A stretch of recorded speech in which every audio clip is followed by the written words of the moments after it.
Thank you, Mr. President. Mr. President, I want to thank the distinguished chairman of the Energy Committee. She does a remarkable job, has brought many people together on this bipartisan piece of legislation, passed the committee 18-4, and people are energetic about this energy bill because it is such a critical, important thing for our communities and our economy.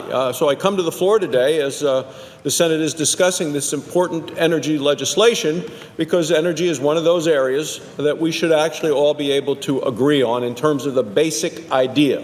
The basic idea, and my goal for this energy bill, is that we make energy in America as clean as we can, as fast as we can, and do it in ways that don't raise costs on American families.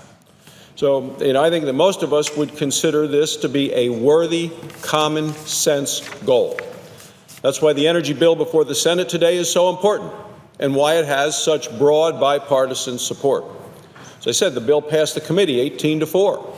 And this is a bill that actually takes concrete steps to help our country produce the energy that we need. I think one of the good ideas in the bill is a provision to speed up permitting for the exportation of liquefied natural gas. 6 Democrats have co-sponsored this language on the LNG exports as a separate piece of legislation, which is now incorporated into this energy bill. That's because senators on both sides of the aisle recognize the importance of natural gas to our economy as well as to our national security. America has the world's largest supply in terms of natural gas, in terms of what we are able to produce today. We also have the resources to be a major exporter of this clean and versatile fuel. It's estimated that liquefied natural gas exports can contribute up to $74 billion to America's gross domestic product by the year 2035. All we need is for Washington to give producers some regulatory certainty that is not there today. To liquefy and to export natural gas requires special production and special export terminals, places to get it done. And the Department of Energy has been very slow under President Obama and very unpredictable about approving these projects. Now, the energy bill will expedite the permit process for LNG exports to countries around the world and countries that we do not have free trade agreements with right now between those countries and the United States. So it opens it up to new markets, new customers, people who are friends and allies who want to buy a product that we have right here for sale.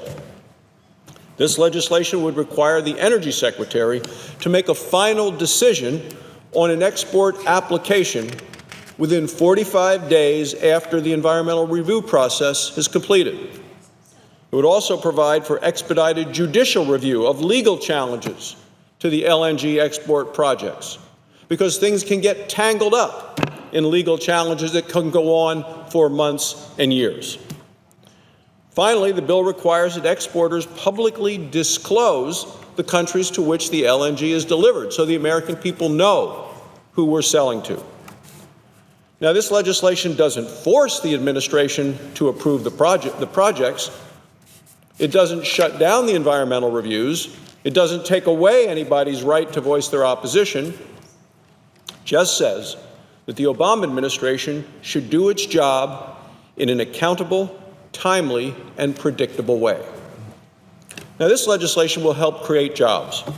It helped to reduce our trade deficit, which is something that President Obama has said is a priority of his.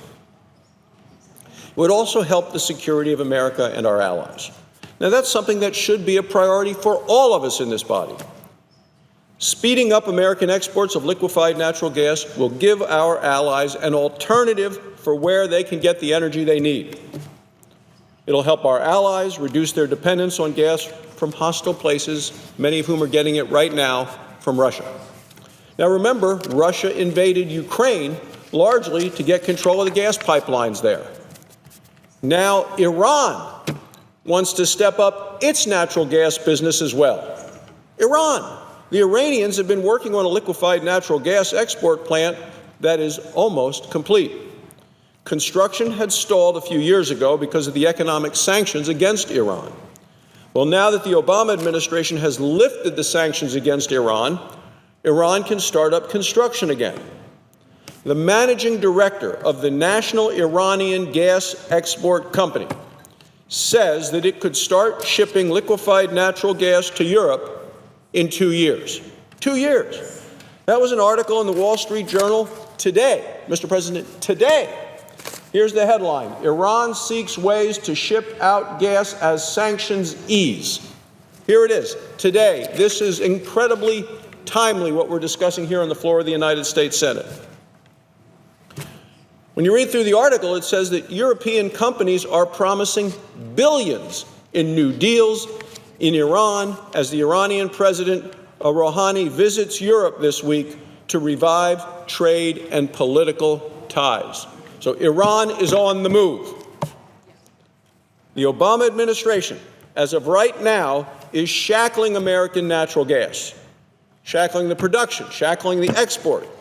At the same time, the president, through his agreement with Iran, is enabling Iran to move forward, seeking ways to ship out gas as sanctions ease. If our allies are dependent on gas from Russia or from Iran or from both, how does that make the world a safer place? This administration has been dragging its feet on approving liquefied natural gas exports. It's blocked North American energy projects in the past, like the Keystone XL pipeline that would have created thousands of jobs. Then, earlier this month, the Secretary of the Interior halted all new leases on mining coal on federal land. This action by the administration, it is alarming, it is drastic, and it is destructive. 40% of all the coal produced in the United States comes from federal land. The Interior Secretary wants the coal to stay in the ground, wants it to become a stranded asset. With this new rule, she took one more step toward wiping out the jobs of thousands of Americans, and then she staged a press conference to brag about it. Look, if that weren't bad enough, last week the administration announced new restrictions on oil and gas operations on federal land and on Indian land. The unelected, unaccountable bureaucrats of the Obama administration have been relentlessly attacking American energy producers with new rules, new regulations, costly, hurting our economy, hurting jobs. They're costing American workers and families billions of dollars, and they'll do great damage to American energy reliability. And reliability is key, Mr. President. We need a different approach. It is essential that we create as much energy as possible here at home. And it is essential that we be able to export American energy to our allies as well, people who want to get it from us. That's why energy is called the master resource. And it's why this energy bill is so important.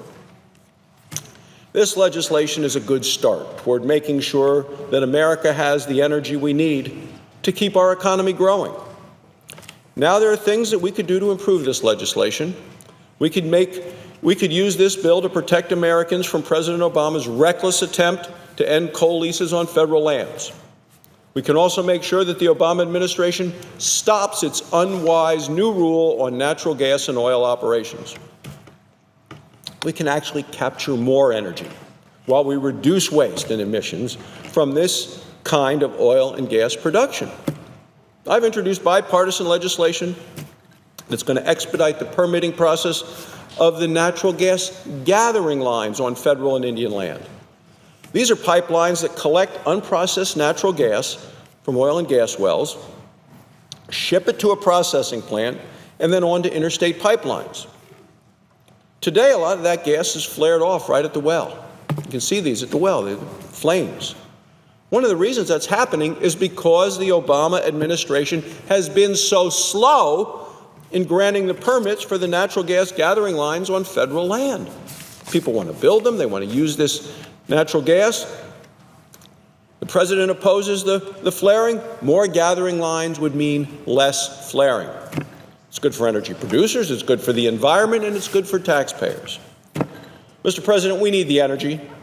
Keeping it in the ground is not the answer. The answer is making energy as clean as we can, as fast as we can, without raising costs on American families. I believe that's a better approach. A bipartisan group of members of this body know that it's a better answer. It's time for the Obama administration to join us. Thank you, Mr. President. I yield the floor.